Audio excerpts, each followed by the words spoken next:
Good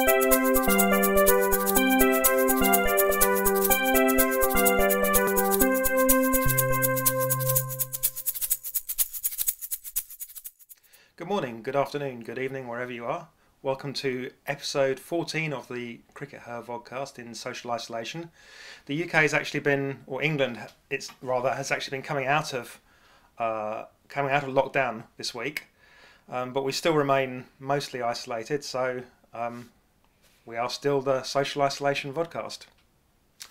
Last week, thanks to the magic of green screen, we were at a county game between Warwickshire and Middlesex, but it was a trick question because we were actually at Beckenham, famous of course for its gate. So that was last week. This week, well, we're at a ground where I saw England get thoroughly dotted about 10 years ago now. Oh, that's a big clue. I was just going to say it was a Kia Super League ground. Yeah, and it's more recently hosted KSL and county matches. So the question, as always, is where are we? Now, on to this week's news. We've seen that the New Zealand government have been talking a bit about the Women's Cricket World Cup, and they've said quite explicitly that the Women's Cricket World Cup and the people involved in running that and obviously playing in it will be legally exempt from some of the more strict coronavirus legislation that's in place in New Zealand. So they'll basically will be allowed to come into the country, and the New Zealand government are, obviously proceeding on the assumption that the Women's Cricket World Cup will go ahead. So that's some good news. We've also had a little bit of less good news from New Zealand, haven't we, Raf? We have. Rachel Priest has retired. She has. Although if you're one of the world's bowlers, that probably isn't actually such bad news. No, it's a shame, isn't it? It's been a long and happy career largely, but just didn't manage to make that impact coming back into the team of late, and so she was omitted from the central contracts list and has obviously decided therefore that it's time to call it a day. But I'm sure that we'll still be seeing her plying her trade in T20 leagues around the world. Yeah, she's off to Tasmania, I read. She is off to Tasmania, yeah. So you can support her then. That's your team, yeah. Isn't it, Syd? And might possibly be reunited with Heather Knight. You never know. Heather Knight makes it back to Tasmania. There you go. No, I think when you asked me that question about the bad news from New Zealand, you were possibly actually referring to the fact that they've had a renewed coronavirus outbreak, because having said last week that they'd officially announced that they eliminated coronavirus from New Zealand, there's actually been news that 2 British travellers have brought it back into the country. So sorry about that. We're a bit rubbish over here. They were exempted from some of the travel restrictions for compassionate grounds, I believe, because they were going to visit a dying relative. I suppose what that shows is that you have to be really careful, as you've been saying all along, Syd. You have to be really careful about introducing anyone from another country into a country, even if you've eliminated the virus or think that you have. And that is interesting that actually in the week that coronavirus has been reintroduced to New Zealand by people coming in, they've explicitly said, well, we're still going to let people in for international sporting events like the Women's World Cup because we think that's important. But that risk is always there, isn't it? Yeah, and unfortunately it's probably going to remain there for the foreseeable future. But maybe that is just something that we've got to live with. And talking of having to live with things, Cricket Australia are going to have to live with somewhat tighter belts. They've announced another round of 40-odd redundancies. Any implications for the women there, though, Raf? Yeah, there are a few. A couple of the things that we've been a bit concerned about have not come to bear. So they've decided that I guess they probably decided it wouldn't be a good look to cut the WBBL. And also the 50-over competition, the Women's National Cricket League, is remaining intact as well. So some of those cuts haven't come to bear. They are going to be 50 jobs cut, and that will possibly affect the national team in terms of not being quite so well resourced, perhaps, going forward. Although they'll probably still be better resourced than any other team in the world, having said that. And the other thing is that they've said that some of the casualties from those cuts will also be things like Australia A tours, Cricket Australia 11 fixtures, and the national second 11 competition, and the under 15 and under 17 representative teams. Now I believe that all of those things have been in place for the women as well as the men, so those cuts will be kind of coming across the board and will affect some of the women's stuff. In particular, last summer we saw that we know that we had an Australia A Tour team that was touring here at the same time as the Australia women's team when they were playing in the Ashes, and that meant that, for example, in the run up to the Test match, England were able to play Australia A, and then the England Academy then played the warm-up fixture against the full Australian side, and obviously the boundaries between those two setups are kind of slightly porous.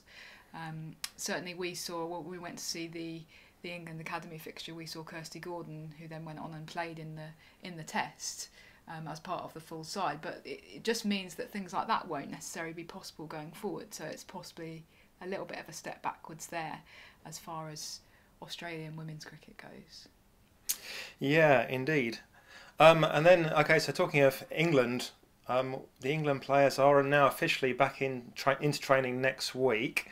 How's that going to work? Because they're not all going to schlop up to Loughborough, are they? What's going to happen? No, we have talked a couple of times, haven't we, about how this was going to work, and we have had some more information now. So we knew that the England players were due to be back in training tomorrow, Monday 22nd of June, and that's duly going ahead. We now know that they're going to be starting off as individuals, training just by themselves. Then they'll move to small group training, and then I guess beyond that, at some unspecified point in the future, they will be back together as a full squad. But initially, they're going to be training as individuals at 6 different grounds. So 4 county grounds. So Hove, Bristol, the Oval, and what was the other one? No, I can't remember. Headingley. Don't forget Yorkshire, they'll get cross. Jeffrey Boycott will get cross. Oh, sorry, Jeffrey. Okay, so and then some of them will be training at Loughborough, which isn't a county ground, but obviously very well equipped. And then there's actually in Lancashire there's going to be a club ground used for training, Chester Boughton Hall, who I believe we actually featured on our Club of the Month feature on CRICKETher a couple of years ago. So they've obviously judged that they've got the facilities there available.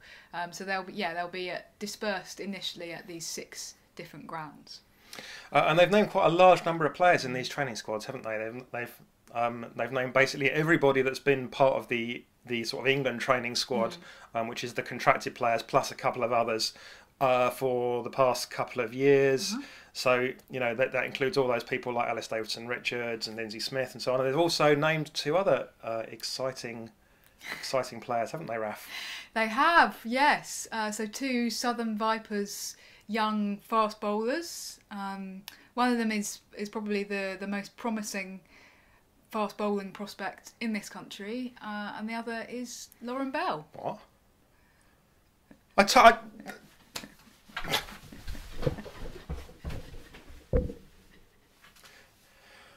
Please excuse that brief interruption there.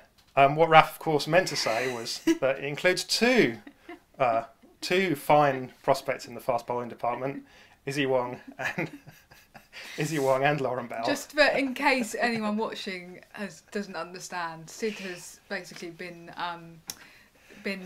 fighting the good fight for Lauren Bell for England since she made her senior county debut for Berkshire as a 14-year-old about 5 or 6 years ago. So he is definitely he's the one man leading the cause of Lauren Bell for England. So it's great news actually for both of them, and I think it's really good news for England as well, because they've been looking round for a replacement for Katherine Brunt when she inevitably retires sooner rather than later potentially for years, and now we've got 2 brilliant young prospects. And if I was any other country in the world, including Australia, I'd be looking on in envy, to be honest. Yeah, and they're obviously, they've slightly enlarged their squad, with the prospect of playing this TriSeries, which could be quite a condensed series, which means that they'll play potentially several games, squashed into just a few days. So that's obviously, what they're looking at here, and they're looking at trying to provide some, some cover for people that have not played a lot of cricket in the last few months, right? Yeah, exactly. I think it's great, and we don't know yet what the fixtures will look like. But given that there's such a large number of players who have been told to return to training and who've been asked to train, that does suggest that they're expecting perhaps a larger number of fixtures than we'd maybe even dared to hope for, which is brilliant news. Yeah, and you just have to be very wary of the the workload on players that won't be. Is anyone really going to be going back into that match fit? That's the really tough question. That we know that there's a huge difference between the fitness that you can achieve, in the nets and in the gym, and being truly match fit. So I think that's what they're looking at, a big squad to try and cover all those eventualities. Now, England were obviously in a different world expected to start their series against India this week. If we were discussing England's squad against India, do you think that we'd be seeing any big changes from the squad that we saw that was in Australia at the World 2020, Raf? Yeah, it's a really interesting question, and actually I think that the next couple of weeks are going to be some of the hardest of our coronavirus lockdown, because it really genuinely is going to feel like we're suddenly missing an alternative series that should have gone ahead, so the internationals against India. Do I think that they would have been playing a different team to the one that they were playing out in Australia? No, not really. I think that they seem to have felt that they'd settled on a good formula with playing Sarah Glenn alongside Sophie Ecclestone as their spinners, and then Katherine Brunt and Anja Shrubsole as their pace bowlers, with Nat Siver as a fifth bowling option. That seemed to be the route that they were happiest going with in Australia. I'm not necessarily convinced it's the right one. I'm not necessarily convinced that you should be playing that team all the time, but given what happened in Australia, that seems to be what Lisa Keightley and Heather Knight are happiest with. Yeah, I think I agree with you there. I think that we would have been looking at a very similar squad. But let's see if this upcoming TriSeries. Let's hope that happens, and let's hope that provides some opportunities for those players. That weren't necessarily going to be part of the squad otherwise. So let's still think about this potential series against India. What do you think the result would have been? Obviously, the numbers say that India had a good World Cup. Almost they didn't win the final, and they got rather well beaten in the final. But do you think that England would have recovered in a one-day series at home against India? How do you think they would have actually done in practice? Oh, that's really interesting. I think India are very up and down, aren't they? Particularly in 50-over cricket. I think England were actually due to play 4 50-over matches against them, weren't they? Because everything was being focused around the preparation for the World Cup in February. So can I hedge my bets and say I potentially could have seen the scoreline as being 2-2 in that? Because I think that India are competitive, and they're definitely one of the kind of teams to beat. What do you think? Yeah, looking out the window at the moment, it's not the best weather in England. And actually, if the internationals were going ahead, we'd probably be looking nervously at the weather forecast. We have had a fair amount of rain in the last few days, and we've got a fair bit forecast for the next few days. It's not that warm either. It's meant to be hotting up though towards the end of the week. Okay, so Sorry. Well, that could be advantage India in that case. And but no, I think it would have been a really competitive series. There's no doubt at all that England and India are really slogging it out at the moment for that number 2 in the world spot behind Australia. And hopefully we'll still get the chance to see India, and for England to kind of pit themselves against India later in this summer. And finally this week, there was a fantastic interview in the Cricketer magazine, available now at all good supermarkets. I think they're about the only things that are open.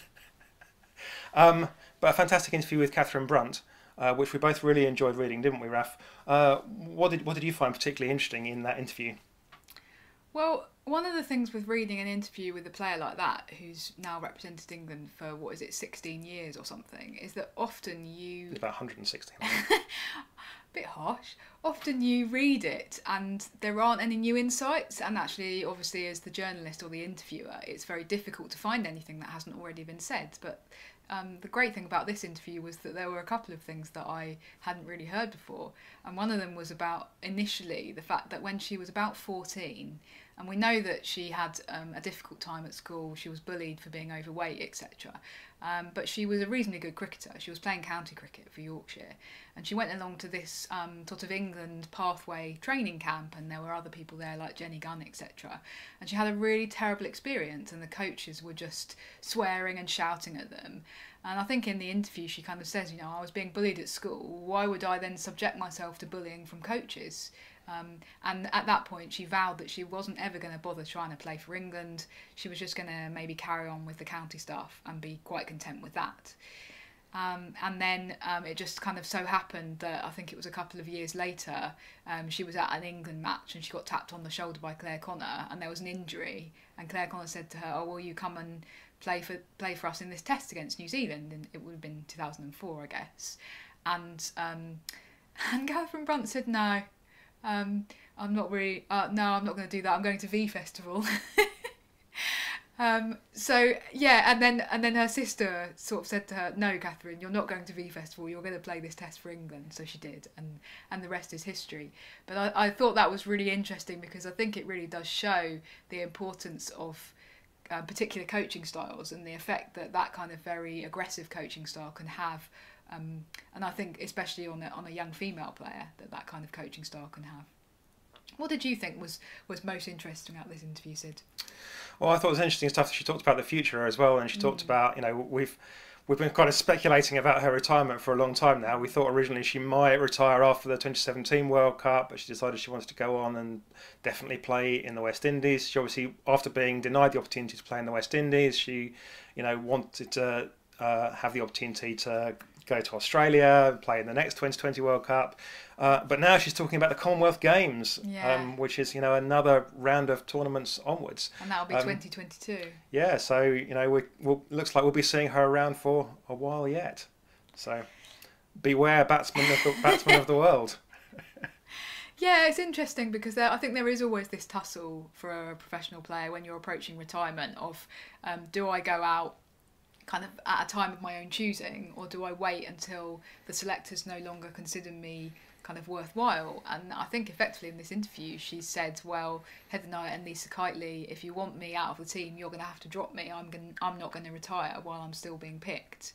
And that actually does present a little bit of a dilemma, I think, particularly in terms of trying to blood in a replacement. We've seen that somebody like Freya Davies maybe hasn't been given that many opportunities to sort of open the bowling for England, which would be her future role, I guess, purely because England are always picking Brunt and Shrubsole, and that's that is therefore going to be, I think, a bit of a challenge for Lisa Kiteley and Heather Knight going forward. Is how do they balance kind of prolonging Katherine Brunt's international career versus trying to bring in other players such as Freya Davies, Lauren Bell, Izzy Wong, to try and work out who is the best person to fill those huge, enormous shoes that will eventually be vacated. So that's going to be interesting. Okay.